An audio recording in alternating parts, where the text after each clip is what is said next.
तो आपको मैं नव वर्ष की हार्दिक बधाई और शुभकामनाएं देता हूं।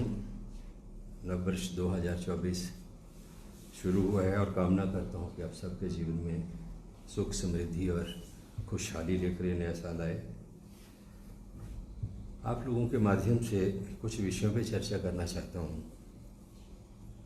5 तारीख से भारतीय जनता पार्टी के राष्ट्रीय अध्यक्ष आदरणीय जगत प्रकाश नड्डा जी का हिमाचल का दौरा है और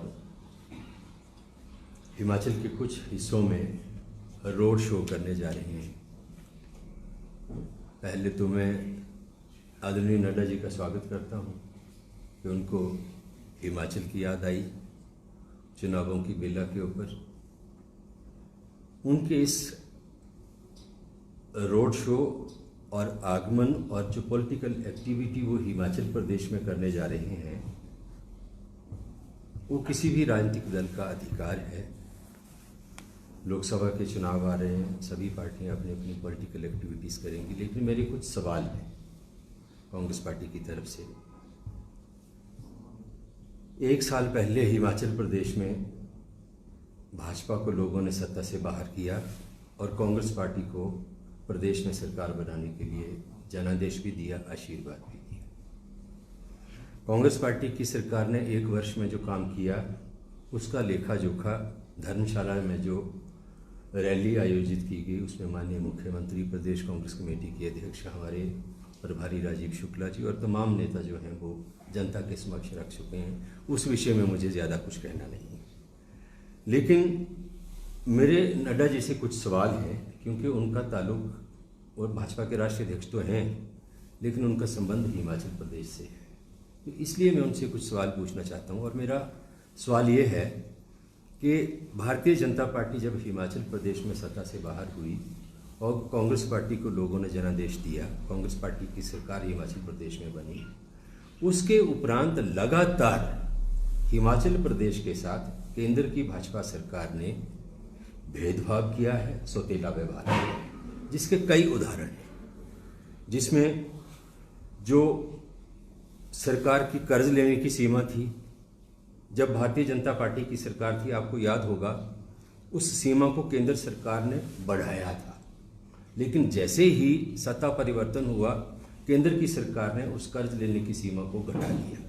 इसी के साथ जो विदेशी फंडिंग से हमारे डेवलपमेंटल प्रोजेक्ट्स चलते थे, उन पे उनकी जो लोन की सीमा थी उसको कम कर दिया गया। और हिमाचल प्रदेश की सरकार ने जो प्रदेश की आर्थिक बदहाली भारतीय जनता पार्टी के शासनकाल में हुई है, उससे प्रदेश को उबारने के लिए कुछ ऐसे निर्णय लिए जिससे प्रदेश का जो आर्थिक स्थिति है वो मजबूत हो।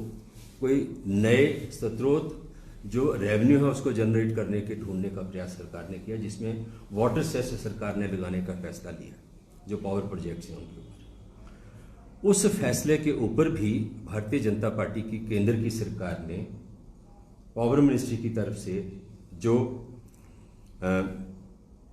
पावर प्रोजेक्ट्स चलाने वाली कंपनीज हैं उनको हिदायत दी कि वो वाटर सेस ना दें, अदालत का दरवाज़ा खटखटाएं। तो ये एक बहुत बड़ा हिमाचल विरोधी कदम केंद्र की सरकार ने और भारतीय जनता पार्टी की सरकार ने, मैं समझता हूं कि हिमाचल प्रदेश के जो भारतीय जनता पार्टी के नेता हैं उनकी शय पे, उनके कहने पे और एक राजनीतिक षड्यंत्र के तहत लिया गया। क्योंकि जो वाटर सेस हिमाचल में लेने का सरकार ने फैसला किया वही water cess Bharatiya Janata party road state Uttarakhand में भी लिया जा रहा है, वो JNK में भी लिया जा रहा है और मणिपुर में भी लिया जा रहा है। तो हिमाचल प्रदेश ने जब ये वाटर सेस लगाने का फैसला किया ताकि प्रदेश की आर्थिक स्थिति मजबूत हो, तो उसमें भारतीय जनता पार्टी की केंद्र की सरकार ने जो है वो अपना जो प्रभाव था, अपनी जो सत्ता थी उसका उन्होंने इस्तेमाल किया और हिमाचल प्रदेश को आर्थिक रूप से कमज़ोर करने का प्रयास किया। हिमाचल प्रदेश की सरकार ने कर्मचारियों के साथ वादा किया था कि हम सत्ता में आएंगे तो OPS लागू करेंगे। हमारी सरकार ने की, OPS लागू की और NPS और OPS खत्म करने के एम्स में 1750 करोड़ रुपया जो था वो केंद्र सरकार से पर एनम हिमाचल प्रदेश को मिलता था।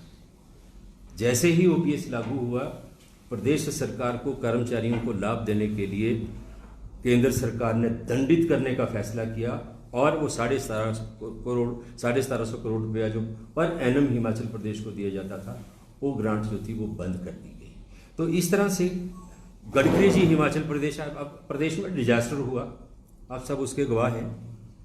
और डिजास्टर के टाइम हिमाचल प्रदेश की क्या हालत हुई, क्या स्थिति हुई, उसमें मैं ज़्यादा नहीं जाऊंगा, सब उसको जानते हैं, बहुत कुछ इस पर बोला जा चुका है। लेकिन एक चीज़ जो मैं बोलना चाहता हूँ कि नड्डा जी हिमाचल आ रहे हैं अब वोट लेने के लिए। नड्डा जी को हिमाचल की याद आई है, रोड शो करने निकले हैं क्योंकि लोकसभा के चुनाव आ रहे हैं, तो इसलिए वो हिमाचल के प्रति अब वो कहेंगे कि मैं तो हिमाचली हूँ, मैं तो हिमाचल का बेटा हूँ, राष्ट्रीय अध्यक्ष हूँ। पर मैं ये पूछना चाहता हूँ कि हिमाचल का ये बेटा उस वक्त कहाँ था जब हिमाचल के लोग खून के आंसू रो रहे थे, जब हिमाचल के लोगों के ऊपर प्रदेश अब तक के इतिहास की सबसे बड़ी आपदा आई थी। उस वक्त इनके दिल क्यों नहीं पसीजे और उस वक्त इनको हिमाचलियों के प्रति हमदर्दी और प्यार क्यों नहीं जागृत हुआ। मैं उस वक्त पूरा दौर निकल गया और प्रदेश की सरकार की मैं तारीफ करूंगा, सराहना करूंगा कि बिना केंद्र की मदद के बहुत अच्छे व्यवस्था पूर्वक तरीके से, व्यवस्थित तरीके से जो था उस आपदा से, इस डिजास्टर से प्रदेश को बाहर निकाल के लेके आए। इसी तरह जो गडकरी जी भी डिजास्टर के टाइम हिमाचल प्रदेश आए और मनाली में और कुल्लू में घोषणा करके गए कि जो नेशनल हाईवेज और 4 लेन्स डैमेज हुए हैं, बर्बाद हुए हैं, उनके रखरखाव के लिए 500 करोड़ रुपया जो उनका मंत्रालय जारी करेगा। आज दिन तक 5 रुपए नहीं मिले। इसी तरह गडकरी जी ने इससे पूर्व हिमाचल प्रदेश में कहा था कि 69 नेशनल हाईवेज को हम मंजूर करेंगे। उन नेशनल हाईवेज का आज तक अता पता नहीं है कहाँ गए।